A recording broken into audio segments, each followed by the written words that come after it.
છે। હવે વાત અરવલ્લીની। અરવલ્લીમાં વરસાદી માહોલ છે। અહીંયા શામળાજીના મેશ્વો ડેમની મેશ્વો નદી બે કાંઠે વહેતી થઈ છે। અહીંયા પણ ઉપરવાસમાં ભારે વરસાદને પગલે મેશ્વો નદીમાં ભરપૂર પાણી આવ્યું છે અને પાણી વધતા ભિલોડા, મોડાસા અને ધનસુરાના નદી કિનારાના 20 જેટલા ગામોને એલર્ટ કરવામાં આવ્યા છે। તો અરવલ્લીમાં માલપુર પંથકમાં ધોધમાર વરસાદના અહેવાલ છે। ગ્રામીણ વિસ્તારોમાં ધોધમાર વરસાદ પડ્યો। માલપુરના જાલમખાંટના મુવાડા ગામે સાંબેલાધાર વરસાદ પડ્યો તો અણિયોર, વાંકાનેડા અને બેમ્પોડામાં પણ ધોધમાર વરસાદ પડ્યો। તો ધોધમાર વરસાદથી બનાસકાંઠા પણ પાણી થઈ ગયું। થરાદના મલુપુર રોડ પર વરસાદી પાણી ભરાઈ ગયા। થરાદની કૃષ્ણનગર સોસાયટીમાં પાણી ભરાતા રહીશો મુશ્કેલીમાં મુકાયા। સામાન્ય વરસાદમાં મલુપુર રોડ પાણીમાં ગરકાવ થઈ જતો હોય છે, ત્યારે હાલ વધારે વરસાદ હોવાના કારણે અનેક વિસ્તારોમાં પાણી જોવા મળ્યું।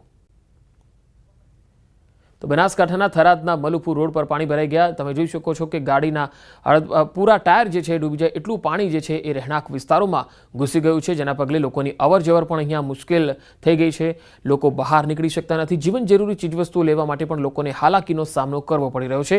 થરાદથી આ તસવીર આવી છે। થરાદ તાલુકાના આસપાસના ગામોમાં વરસાદના પાણીથી લોકોના હાલ બેહાલ થયા છે। હવે અરવલ્લીમાં વાત કરીએ તો અરવલ્લીમાં સતત વરસાદ વરસતા ધોધ સક્રિય થઈ ગયા છે। અહીંયા સિઝનમાં પહેલી વખત સુનસર ધોધનો આટલો આહલાદક નજારો જોવા મળ્યો। ધરતી માતાના મંદિર પાસે ડુંગર પરથી વહે છે આ ધોધ, સુનસર ધોધ, જેને જોવા માટે પણ લોકો આવતા હોય છે। ભિલોડાનો આ સુનસર ધોધ ફરી એકવાર જીવંત બન્યો છે, જેના પગલે નયનરમ્ય અને રમણીય નજારો જોવા મળી રહ્યો છે।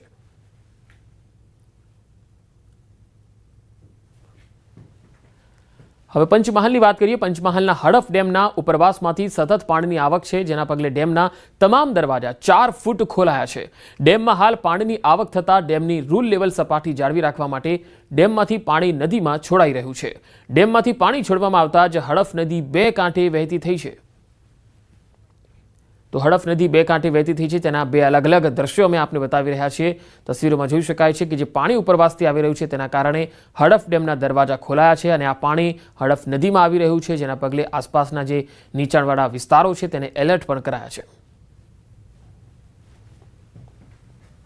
પંચમહાલના ઘોઘંબાનો કરાડ ડેમ સિઝનમાં પહેલી વખત સંપૂર્ણ ભરાઈ જતા ઓવરફ્લો થયો। ડેમ 140 ફૂટની પૂર્ણ જળ સપાટીએ ભરાઈ ગયો છે। ગઈકાલે થયેલા અનરાધાર વરસાદને પગલે ડેમમાં નવા નીરની આવક થઈ। કરાડ ડેમમાંથી ઘોઘંબા અને કાલોલના 25 જેટલા